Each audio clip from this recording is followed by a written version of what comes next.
Hola, soy Nina Ferrer Araujo, directora de la editorial Bonaventuriana en Cartagena. Seré tu anfitriona en este viaje por el cuento detrás del cuento, una recopilación de las historias vividas por las y los autores de las grandes narraciones de la literatura mundial. Acompáñanos en este podcast y síguenos en nuestras redes sociales. Déjanos comentarios con los cuentos que a ti te interesan. Episodio 2. La canción de hielo y fuego. De 3 a 7. En noviembre del año 2014, un par de amigos insistieron en visitarme un fin de semana y presentarme lo que para ellos era la mejor serie del siglo XXI. Venían preparados con un par de memorias USB que contenían las primeras temporadas de Juego de Tronos, o como le decían, GOT. Yo no tenía ni idea de qué hablaban, pero decidí darle una oportunidad. Pronto había devorado en menos de un mes las primeras 3 temporadas y estaba lista para la cuarta. Ese primer fin de semana en compañía de George R.R. Martin, aprendí la lección que todo fanático de God debe saber. Nunca te encariñes con un personaje, porque todos pueden morir. De hecho, fue la esperanza en que de alguna forma inimaginable estuviera vivo Ned Stark lo que me impulsó a pasar de la primera a la segunda temporada en un mismo día. Pero por maravillosa que fuera la serie, solo era una mirada a la majestuosidad de la obra que la había originado. La canción de Hielo y Fuego, sin lugar a dudas, la obra más reconocida del genio de Martin, tan extraordinario que es comparada con El Señor de los Anillos. Cuando digo majestuosa, quiero decir también colosal. Estamos hablando de una saga formada por 7 libros, de los cuales aún solo conocemos 5, algunos de ellos con más de 1000 páginas. Algo tan colosal solo ha sido posible por el ingenio de George R.R. Martin y su particular ritmo de escritura. La canción de Hielo y Fuego empezó a escribirse hace más de 30 años. Cuando se le ocurrió esta idea, estaba muy lejos de ser un escritor novato. Andaba en el mundo de la narrativa desde los años 70 e incluso ya había triunfado en el 83 con la novela de vampiros El sueño de Febre. También había trabajado como guionista de Hollywood, así como de otras series, entre ellas una para la CBS, La Bella y la Bestia, adaptación bastante libre del cuento clásico en la que Linda Hamilton, la mismísima Sarah Connor, interpreta a una fiscal llamada Catherine, quien tras ser asaltada es auxiliada por Vincent, la bestia, una criatura entre león y hombre, que habita en un mundo subterráneo de Nueva York. En las profundidades de la ciudad, donde oculta su rostro de los extraños, donde está a salvo del odio y la maldad, allá me llevó para salvarme la vida.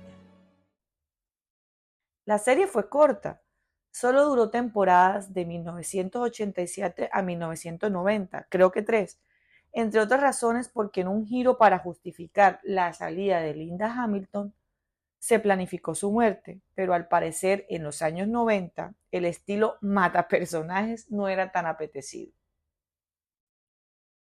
Por un tiempo siguió insistiendo en otros proyectos, pero dado que no había tenido éxito con ninguno, en 1991 decidió que se retiraba temporalmente de las series de televisión para concentrarse en una obra de fantasía que nunca llegó a terminar, Avalon.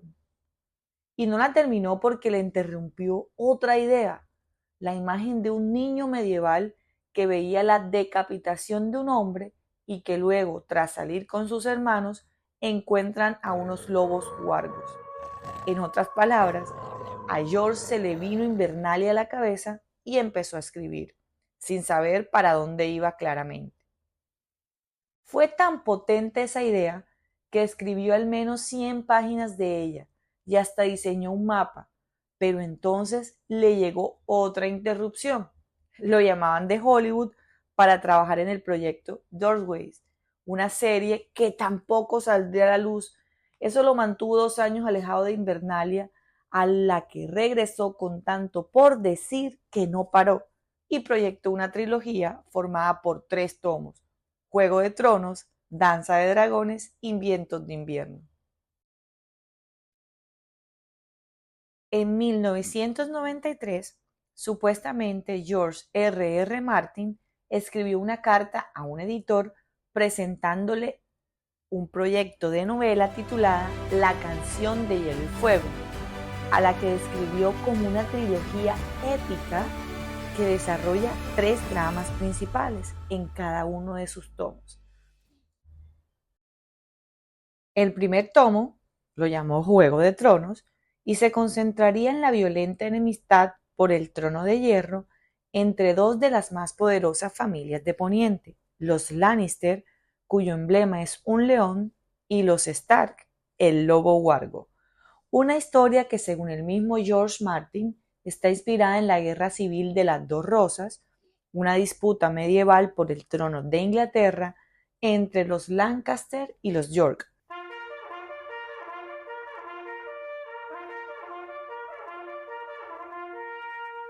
Por cierto, el mapa de Poniente es el mismo del Reino Unido ampliado. El segundo tomo, Danza de Dragones, tendría lugar fuera de Poniente, en otro continente donde los Dorakis, liderados por la hermosa violenta Daenerys de la Tormenta, la última de los jinetes de los dragones, se arman militarmente para invadir y conquistar los 7 reinos.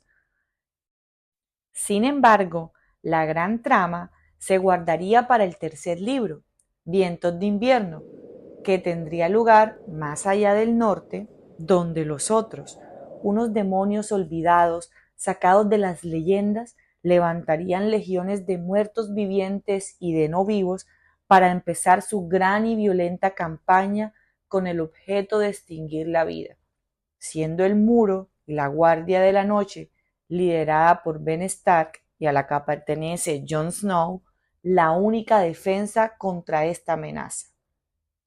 Según el mismo George, la estructura épica de esta novela se reflejaba no solo en sus guerras, sus batallas, sino también en las 700 u 800 páginas que debían contener cada tomo, que además escribiría a partir de un mosaico de puntos de vista de varios personajes que no necesariamente serían eternos, porque en sus palabras quería que el lector sintiera que nadie estaba a salvo, ni siquiera los personajes de punto de vista. Solo 5 personajes permanecerían con vida en los 3 tomos: Daenerys de la Tormenta, Tyrion Lannister y los 3 niños de Invernalia, Bran y Arya Stark y Jon Snow. Ahora bien, si George R. Martin no fuera George W. Martin, eso fuera todo. Y ese sería el resumen que tuviera Wikipedia para explicar La canción de hielo y fuego. Pero es que el mismo George lo advertía en esa carta y él mismo lo ha dicho en distintas entrevistas. No es un autor de esquema, no anticipa completamente sus obras. De hecho, suele comparar la tarea de su escritura con un viaje en el que sabe de dónde y cuándo sale y cuál es el destino, pero no sabe cómo estará la marea, no sabe qué pasará por determinado puerto en un determinado momento, pero sabe que va a pasar por ese puerto. Siempre dice ser un escritor tipo jardinero y no arquitecto, que prefiere dejarse llevar por la misma historia. En consecuencia, esa carta ni siquiera podría ser un spoiler. Las cosas han cambiado tanto desde 1993. 30 años no nos pasan en vano. Surgieron 4 libros adicionales, una serie, otras historias complementarias, otra serie, al menos 5.000 páginas, y Daenerys no ha pisado Poniente. Varias promesas rotas de entrega de Vientos de Invierno. Creo que este giro también sorprendió a Martin. ¿Cómo fue posible todo esto? ¿Cómo pasamos de una trilogía a 7 libros? ¿Es posible que sean más libros? ¿Lograremos ver Vientos de Invierno? ¿Alcanzará George a escribir Sueños de Primavera y terminar con él la saga? En fin, muchas preguntas para las que no estoy segura si alguien tenga una respuesta.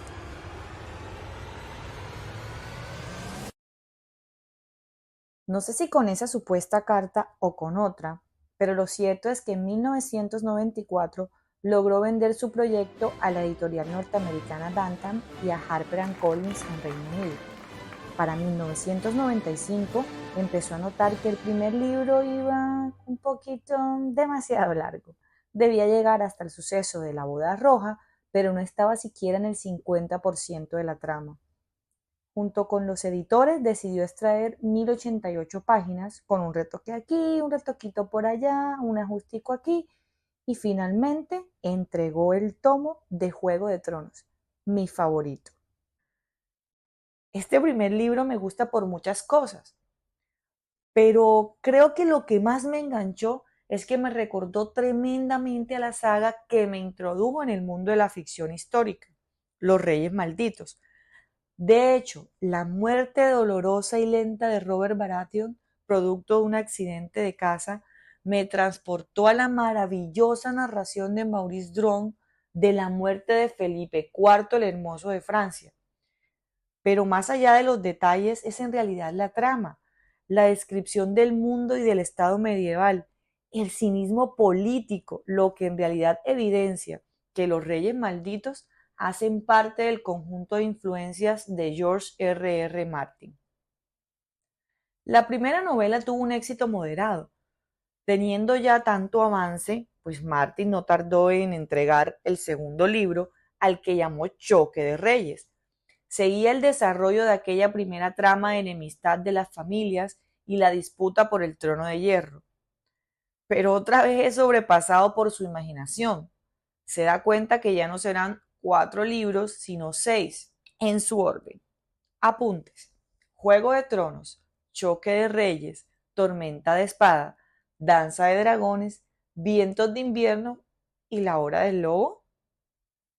Bueno, Choque de Reyes se publica en 1998. Una corta gira y arranca la escritura de Tormenta de Espadas. Se repite la historia anterior. Tenía material extraído del tomo precedente y en el año 2000 sale a la luz el tercer tomo.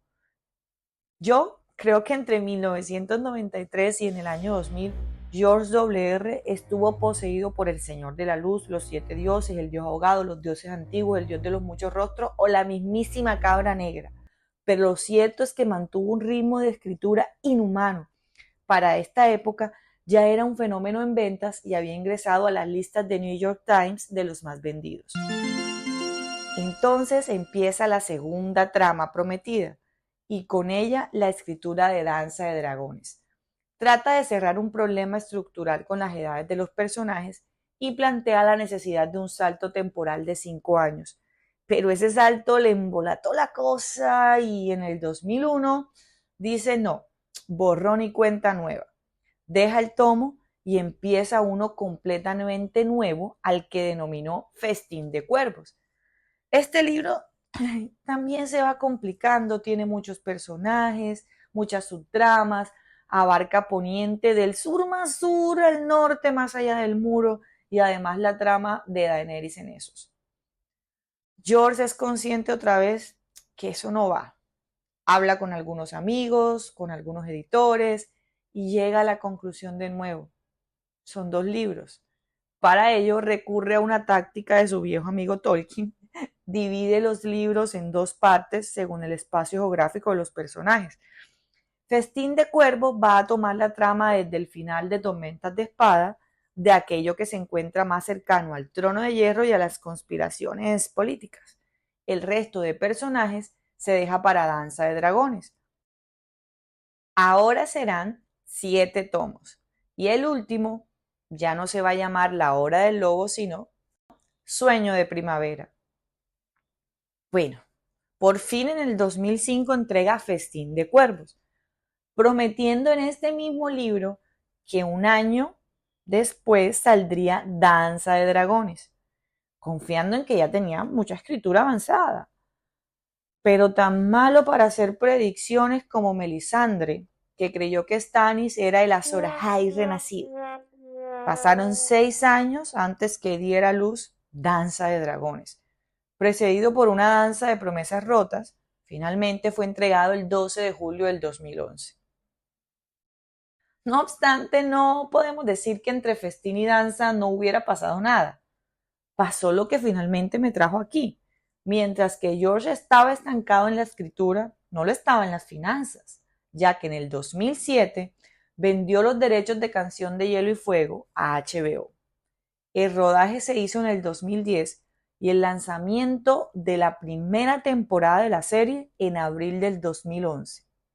El éxito de la serie catapultó las ventas de Danza de Dragones, que se ubicó como la novela de ficción más vendida y número 1 por semana en las listas de libros más leídos según el New York Times.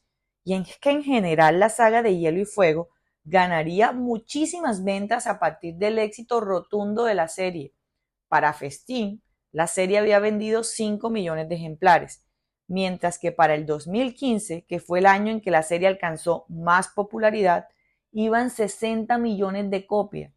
En el 2019 llegó a las 90 millones. Si bien el trabajo previo garantizó a la serie de HBO casi 5 temporadas sin afanes, llegó el momento que la serie debía seguir, pero George no terminaba Vientos de Invierno. La televisión es otra cosa, ningún presupuesto podía esperarlo. Había que trabajar guiones tratando de completar la trama y con alguna guía de argumentos del autor. Las siguientes temporadas fueron acelerando la narrativa, tratando de llenar vacíos con escenas de guerra, pero sin la contundencia de las anteriores, lo que se notaba incluso en la disminución del número de capítulos, de 10 a 6 en la última. Quizás uno de los elementos más polémicos de esta serie fue el final. La temporada 8, en el 2019, no fue recibida de buena forma por los fanáticos. En general, creo que las críticas de las temporadas 6, 7 y 8 de la serie calaron un poco en el ritmo de escritura de George W.R. Martin. Seguramente había orientado a los guionistas de HBO sobre las bases y los argumentos que llevarían al final de la saga. Y pudo haberse condicionado su escritura al saber que a la gente no le gustaba. Sabemos que es proclive a la reescritura y creo que sería una redacción muy George ante tanta crítica negativa. En suma, yo quiero creer que George R.R. Martin nos va a regalar Vientos de Invierno, a más tardar en el 2025, y que nos sorprenderá en el 2029 con Sueños de Primavera, porque así como siempre él ha hecho, que es escribir un libro y va avanzando de lo otro, podría ser. Pero sé que es poco probable que se den los tiempos.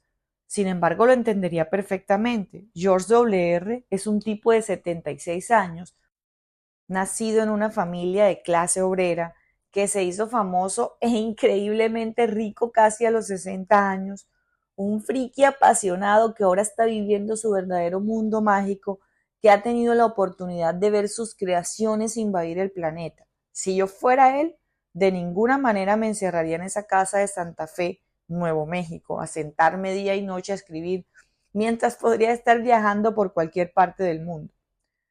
Pero yo no soy George, el tipo disfruta lo suyo, le gusta estar en muchos proyectos creativos a la vez, nos ha regalado su imaginación maravillosa en diversos formatos, así que por eso sigue la esperanza de leer Vientos de Invierno e incluso Sueños de Primavera. Gracias por escucharnos. Si te interesa saber más de las historias que están detrás de las grandes historias de la literatura universal, te invitamos a seguirnos. Tendremos capítulo nuevo cada mes. Recuerda, soy Nina Ferrer Araujo de la editorial Bonaventuriana en Cartagena de Indias y este fue el cuento Detrás del Cuento, episodio 2. Agradeciendo a la Oficina de Mercadeo y Comunicaciones de la Universidad de San Buenaventura, Cartagena, por el diseño de nuestra imagen y carátula, y a Kevin Ruiz Bocio, integrante del Club de Lectura Catarsis Literaria, por la edición de este episodio.